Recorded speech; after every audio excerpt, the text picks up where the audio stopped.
2004ஆம் ஆண்டு சுனாமியில் தமிழகம் மிக கடுமையாக பாதிக்கப்பட்டது. 2004இல் சுனாமியில் தமிழகத்தில் மட்டும் 6065 பேர் இறந்தார்கள். 88 கிராமங்கள் நிலைகுலைந்து அழிந்து போனது.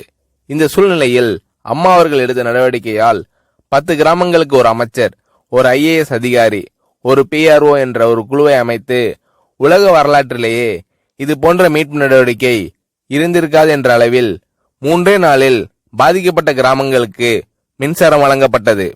குடிநீர் வசதி செய்து தரப்பட்டது.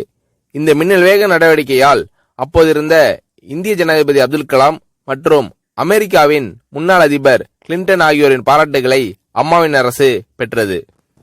அழுத கண்களை துடைக்கும் கரம் கொண்டவர் அம்மா அவர்கள்.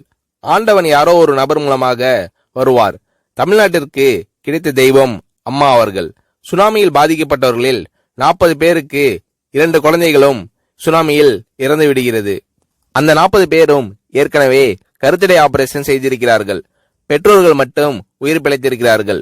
உயிர் பிழைத்தவர்களுக்கு இனி குழந்தை கிடையாது என்ற நிலையில் அவர்களுக்கு கருணைவு ஆபரேஷன் செய்து அவர்களில் பல பேருக்கு குழந்தை பிறந்து அந்த குழந்தைகள் இன்று பள்ளிக்கு சென்று கொண்டிருக்கிறார்கள். நாகப்பட்டினத்தில் அம்மா அவர்கள் மீனவர்களை சந்தித்த போது மீனவர்கள் கதறி அழுதார்கள். அவர்களிடம் அம்மா அவர்கள், நான் இருக்கிறேன், நீங்கள் கவலைப்படாதீர்கள், இழந்து போன உயிரை தவிர மீதி அனைத்தையும் நான் உங்களுக்கு தருவேன் என்று அவர்களுக்கு தேவையான அனைத்து உதவிகளையும் செய்து தந்தார் அம்மா அவர்கள்.